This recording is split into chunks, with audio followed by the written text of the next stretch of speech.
قلت حيلتي أنت وسيلتي أدركني يا رسول الله أدركني يا رسول الله. Now, we have some funny people in our time, unfortunately, who keep turning to people and saying, where is Allah? And they come to people and they say to the average person or the lay person, they say, where is Allah? And they want to use this concept of where is Allah as if they are making a test between someone's iman and belief, meaning if you answer it right, you're a Muslim, if you answer it wrong, you're a mushrik or you're kafir or so forth. And they say, where is Allah? We say that Ahlul Sunnah wal Jama'ah have said clearly that Allah subhanahu wa ta'ala is different to anything inside creation.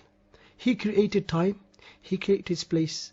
When you say where, you want an allocation of place for Allah subhanahu wa ta'ala.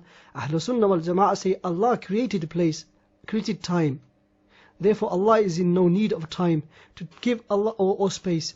If we place Allah in any position, we are restricting Allah subhanahu wa ta'ala.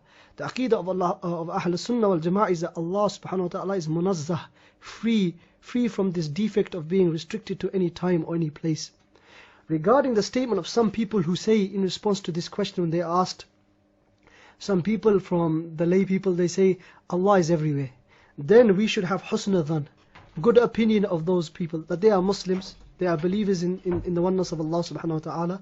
Therefore when they say Allah is everywhere, we interpret their words that the meaning that they mean within their hearts is that the knowledge of Allah subhanahu wa ta'ala encompasses everything. That is the ta'wil, that is the interpretation we should make for the words of a believer. Unfortunately, there are people out there who have su'a dhan, bad opinion of the Muslims.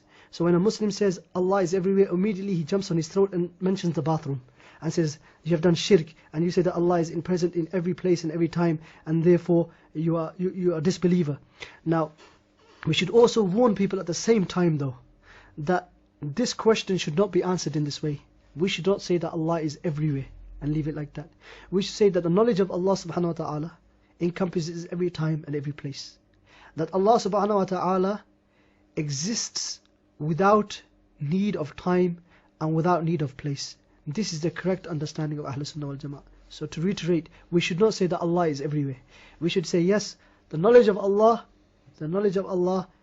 encompasses every time and every place. That Allah exists without need for time, without place. In other words, Allah exists without a place. And those who bring this question out, they need to go back and look at what they're doing. They are creating confusion within lay people.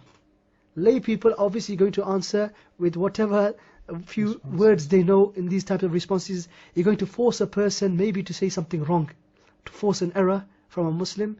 Subhanallah. This shows you the su'a dhan, the bad opinion these people have of Muslims when they interpret these words wrong. Again, we would tell everyone not to say that Allah is everywhere. That's not correct. One of the ulama, early ulama of Aqaid, Imam Ibn al-Furaq, rahmatullah alayhi, said that it is wrong for someone to say that Allah is everywhere. It is wrong. And that if with that statement, the belief inside the heart is wrong, meaning that somebody believes physically Allah is everywhere, then it is a matter of kufr, disbelief.